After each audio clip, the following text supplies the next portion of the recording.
Roshi wasn't just saying that the stories we construct, identify with, and defend have no more substance than a dream.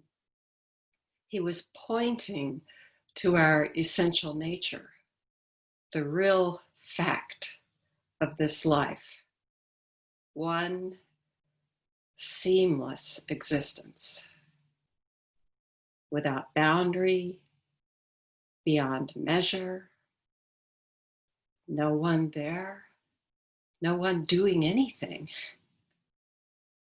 And yet, here we are, virtual. Bodhidharma called it vast and clear.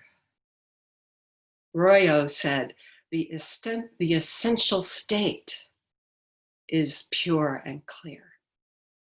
This state, now, everything coming up just now, already gone, cannot be more real. What does this say about Sangha? We know the power of sitting together. We're experiencing it now during these days of astonishing intimacy, immediacy. Cannot be apart. Impossible. Shakyamuni Buddha saw the morning star and exclaimed, I and all beings simultaneously attain the way. One awakening, one practice realization. The global pandemic is showing us this inseparability. Not just molecular or immune system inseparability. One molecule is the whole of it. We could be sitting in different galaxies without the slightest difference, without the slightest distance. Only one. Dynamic, insubstantial, void of anything fixed or solid. The real virtual world, a translucent, vivid, topsy-turvy dewdrop dream. To see through to the heart of this dynamic oneness is to wipe away our anxiety, actually to obliterate it. There's a statement posted on the Tassajara Mountain Zen Center website from the small group sheltering there that's addressed to the wider community. It includes this line: the raft that takes me to the other shore isn't a raft, it's a ship. Friendship. Companions on the way. One of the three treasures, Buddha, Dharma, Sangha. One of the unified, maintaining, absolute gems. It calls to mind a line from Tangen's poem when asked about the design for his master's seamless tomb. Under the shadowless tree, all people are in one boat. That shadowless tree is another name for you, your true nature. Shadowless, because utterly transparent, not a speck to block the light. Cannot cast a shadow, nothing outside it. One boat. this very body. No wonder there's concern, even distress, as countries move toward opening up again. Some of us, particularly in areas of high risk, are noting the sense of chaos and division in going back out into the world. What about one boat when people are responding differently to distancing guidelines? When wearing a mask or not becomes a political statement?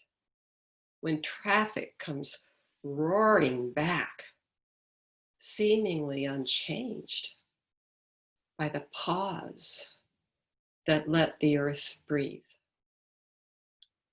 under the shadowless tree. Some are asking, how can I take my practice into this new set of challenges? How can I find peace, maintain equilibrium? A living koan. Be the question.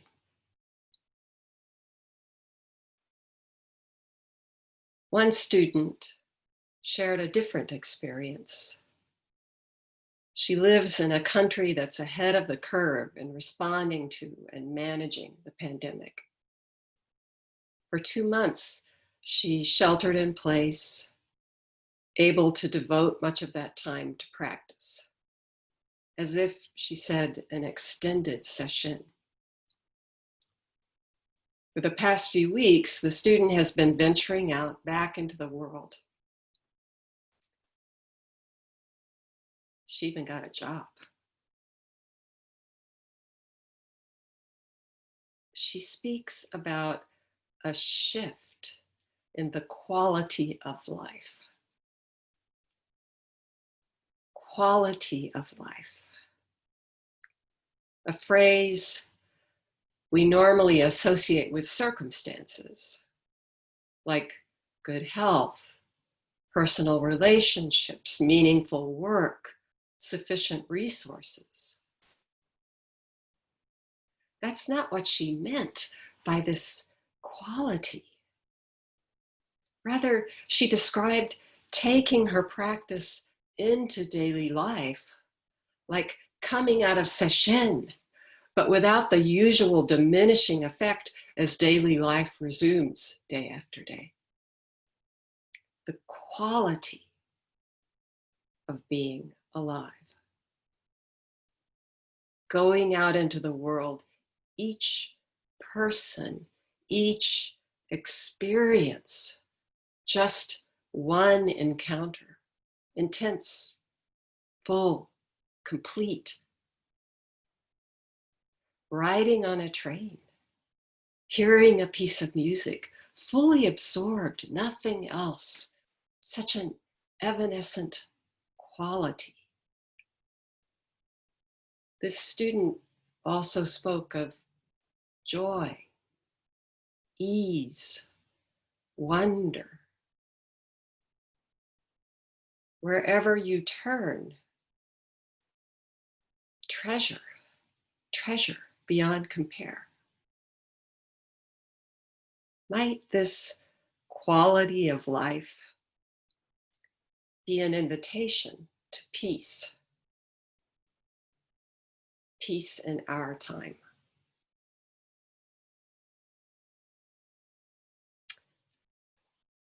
When I heard that Henry would give a talk on Mu yesterday, I was excited. And another koan came to mind on the heels of that. It's the last of 3 turning words by Master Haryo. These lines come at the end of the miscellaneous koans, that collection taken up in Sambo Zen immediately following an initial glimpse or awakening at Kensho. Secho, that great master, poet, compiler of the Blue Cliff Record, or Hekigan Roku, and the author of its verses, also put this turning word last in his collection, Case 100. There it's called Haryo's Sharpest Sword, or Haryo's sword against which a hair is blown. I'll read the case.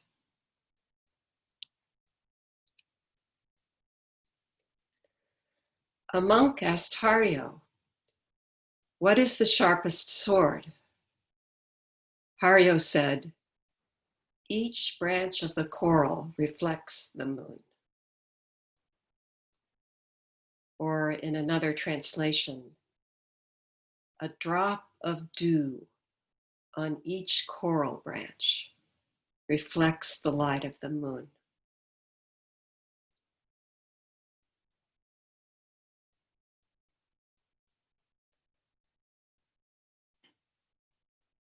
Not so much is known about Master Haryo, or Bai Ling in Chinese, except that he was a disciple of Yunmen or Unman. May have lived around 895 to 965. Most notable, most remembered, is that at the transmission ceremony, when Unman would have presented Haryo with emblems of transmission, Haryo is said to have refused and instead presented his teacher, Unman, with 3 verses or turning words. Unman, apparently, it is said, was so pleased, so delighted. He asked Haryo to recite these phrases at his memorial service. Unman said, "In the future, on my remembrance day, just restate these 3 phrases. Then you will have repaid my benevolence." When Unman's memorial happens, that's how it goes.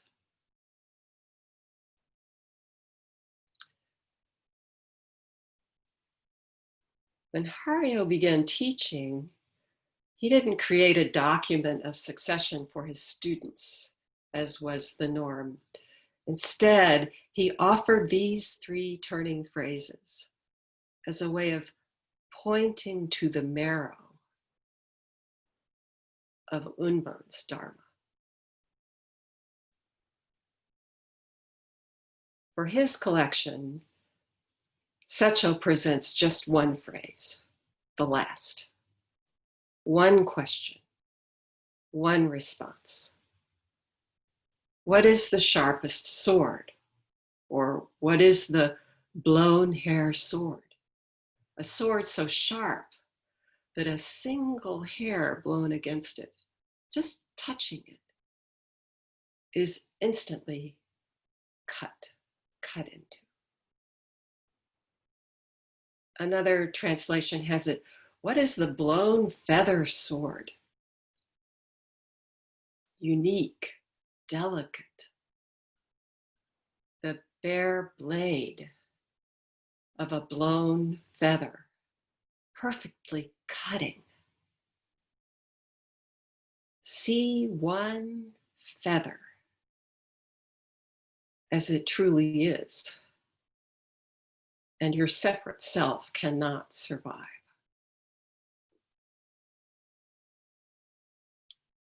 What is the sharpest sword?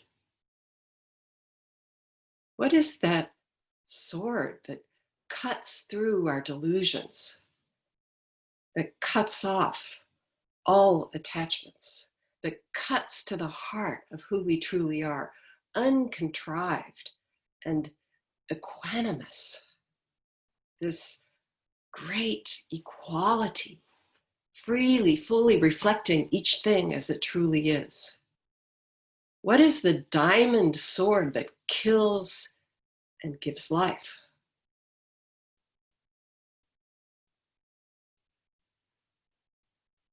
Right now in this session,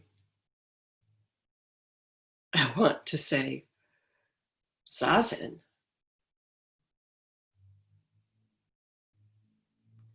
When you practice with mu, mu is the sharpest sword.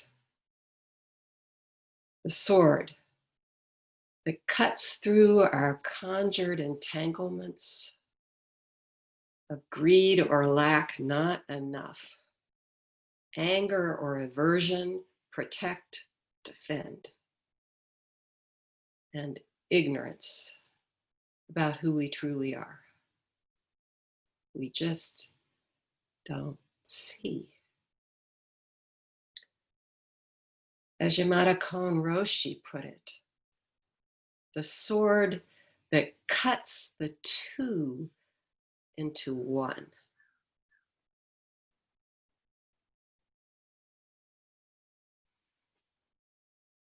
Mu cuts through our false sense of separation. I am here and you are there. I exist as an independent entity. The cage of I, me, mine, inside, outside, near, far, good, bad. Mu is the great leveler, cutting through our fast grip on measuring, comparing, judging, as if our lives depended on it. By what measure? Mu is also the fact itself, complete, dynamic, one vacancy, endlessly full, as intimate and immediate as the air in your lungs, the thoughts in your head, the feeling of your body where you sit, as near as the floor, the sky, the edge of the galaxy. Wherever you turn, whatever you face, nothing but mu. Nothing but mu. What is the sharpest sword? Haryo doesn't answer mu. His response takes another form, perfectly showing that sword. Each branch of the coral reflects the moon. Just that. Fully exposed, cutting through everything.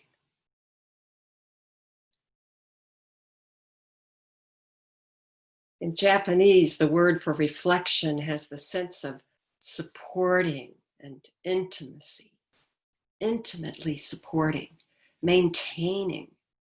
Each branch of coral, the entire moon is in it, springing from it, functioning through it. The image is poetic, as if the full moon is attached to each branch. But the fact is, each branch is the moon, is the whole of it. Catch a glimpse of the world Hario is conveying, the real world. And this hand is the moon, is the whole of it. Catch a glimpse. And the lamp is the coral branch, a drop of dew that supports, maintains everything. COVID-19 is a coral branch. There's no equation here. Each branch complete, alone, nothing outside it. Perfectly cut, perfectly cutting. Sitting here right now, we are exuding the reality of this koan. Each branch of the coral, each one alone in the whole universe, lacking nothing, such boundless capacity, intimately reflecting the moon. And not only the moon,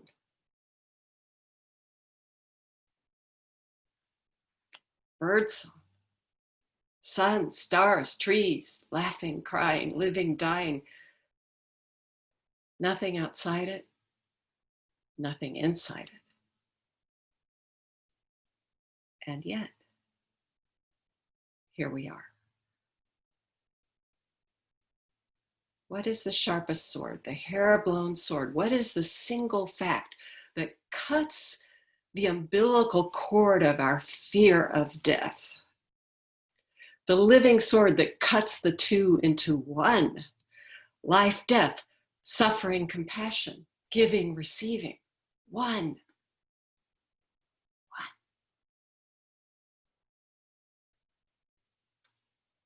Years ago, at a Sambo Zen teacher training gathering, our dear friend and Dharma brother, Brian Chisholm, had an experience that he's openly shared.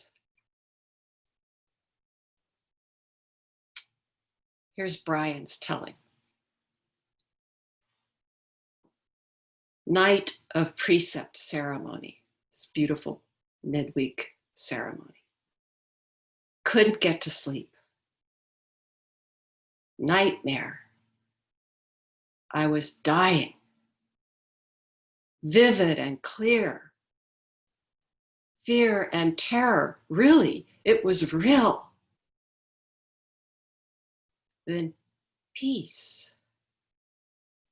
Then nothing. Nothing. When I woke up, shocked. The sense of awakening, not from, but rather into a dream of being Brian. Oh my, this dream of being Brian continues. Was I dead or alive? Then I was struck. The experience could only be expressed with the words, there is nothing. This nothing had no name whatsoever. It had no boundaries, and yet everything still functioned. Walking, laughing, weeping, laughing. Even thinking still functioned. Even the idea of self still arose, Brian writes. But there was nothing real that corresponded to this thought. And there was nothing that owned this functioning. There was just functioning. There was nothing filtering or hindering or observing the experience. The feeling was of lightness or weightlessness. And yet, beneath the functioning, there was and is an infinite seeming nothing out of which this functioning arises. No name can be applied to this nothing. But, Brian says, I like to call it joy. Not a joy that has an opposite of any kind. Just nameless nothingness. Joy. The koan that presented itself to Brian at that time was from Dogon's Fukan Zazenji, or Universal Instructions on Zazen. The last line of that amazing essay. The way is intrinsically accomplished. The principle of Zen is complete freedom. Each branch of the corral reflects the moon.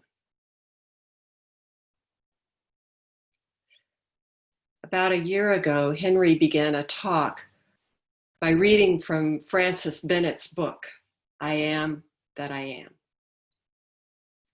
Bennett is a monastic who has studied and trained in Western and Eastern traditions, a longtime Zen practitioner, and a hospice chaplain in this phase of his life.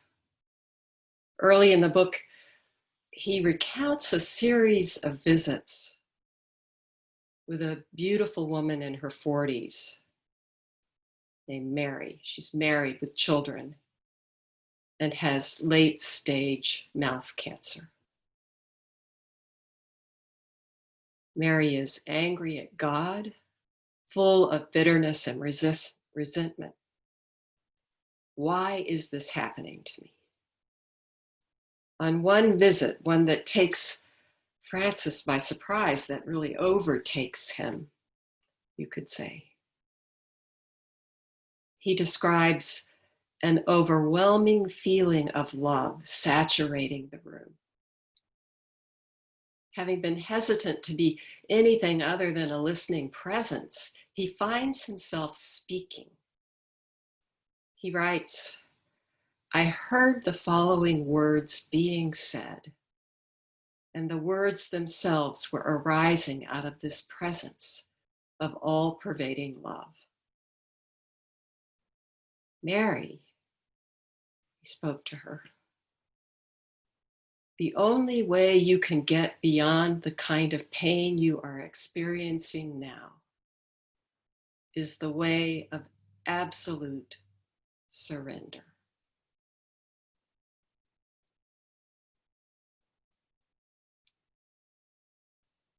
For Mary, that word is the sharpest sword. Francis writes that she is utterly transformed. He writes, "There was a presence of peace and joy that surrounded Mary from that day forward that was palpable." She died 2 weeks later. "Everyone around her could feel it. When I visited her after that day, I felt absolutely uplifted in her presence. She was transfigured, radiating a living light and peace and serenity." So soon after this, Francis puts the question to himself: are you going to wait until you are about to die to surrender? Or will you do it now? The question comes with a sudden release, a kind of watershed moment. Francis writes, "The fruit of this experience was that from that day to this, I have had a deep sense that what I used to think of as my life was really no longer mine, and that all was unfolding somehow as it was meant to, simply as it had to. This fit. How did I know this?" he goes on. "Because whatever was unfolding was and is simply the way it is right now. Perfectly fitting, perfectly cutting."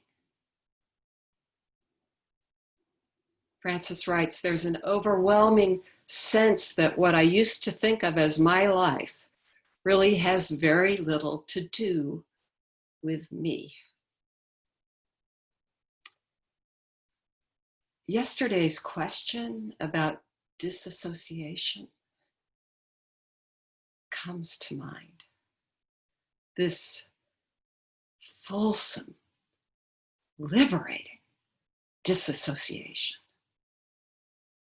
What I used to think of as my life really has very little to do with me. Later, he writes, "When awakening happens, what we awaken from is an absolute belief in the story.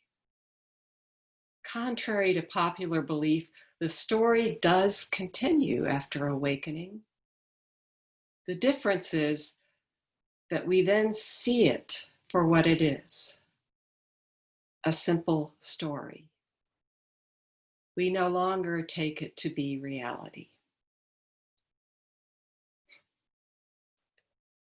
What is the sharpest sword?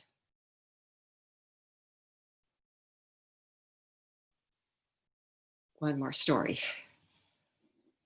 Yesterday, Henry brought us that marvelous story about Agamemnon and the three sages that was, came from this, composed as a chapter or a book not included in Homer's Odyssey, those lost books. And just a quick reminder that Agamemnon sends his wise counselors off on these three wisdom quests. Write a 1,000-page book that clearly explains everything under the sun. That doesn't work out. Find a single sentence that contains the sum total of all wisdom. Then bring a single word. The sages go off on wisdom quests, then present each one in turn. The elaborate book, not enough. The dagger wrapped in red cloth with the phrase, "This too shall pass." Not quite.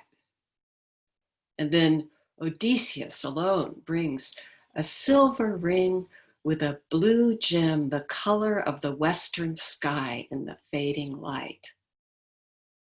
So evocative. Look into the gem and here's your word, Odysseus says. The ring on his finger, the king looks down and dies. The story asks us, if Agamemnon found the word and it sufficed.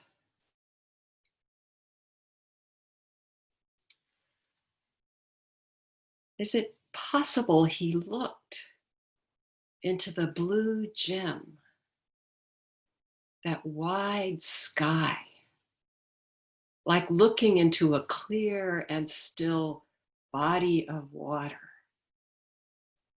and caught a glimpse of his own reflection? Might he, in that moment, that last moment, have recognized his own true face? If he did, if that happened, then suddenly the book, the 1,000-page book, the sword, the ring, each stands alone, containing everything. A drop of dew, a branch of coral, supporting, embracing, reflecting the moon, absolutely complete, could not be more sufficient.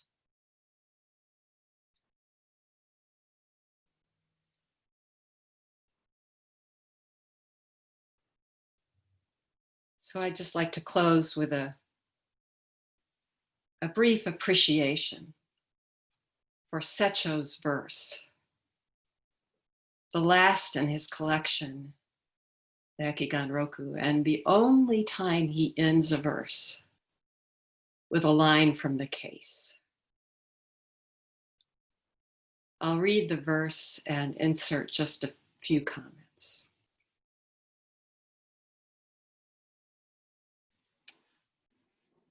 Secho writes, "It is necessary to smooth out that which is uneven.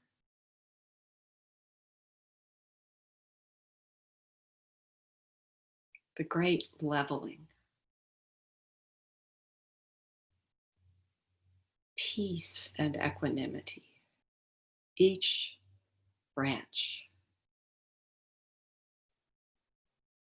It is necessary to smooth out that which is uneven.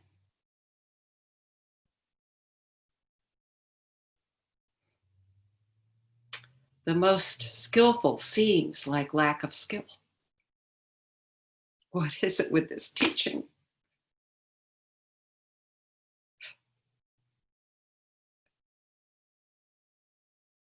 So many failings. perfectly matching them. Sometimes it's a finger, sometimes a fist. Gouttes.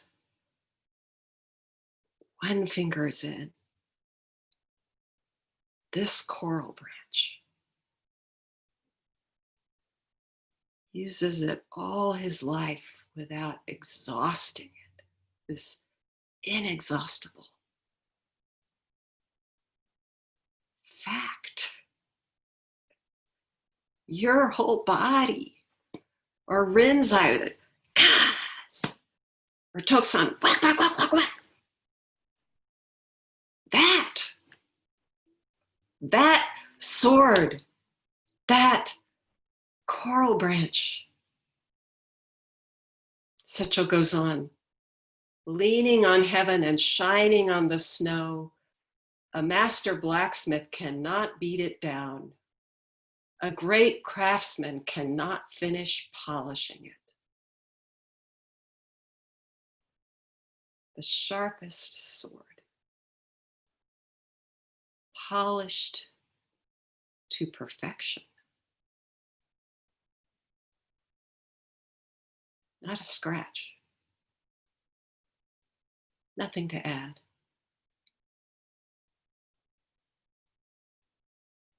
This is about you.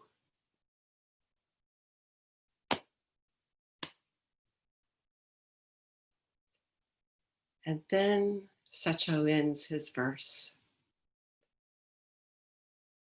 One last word. He says, there is something else.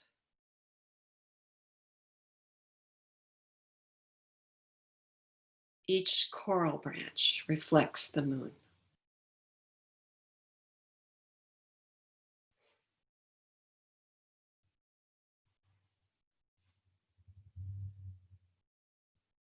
There is something else. Thank you for your practice. Each one shining.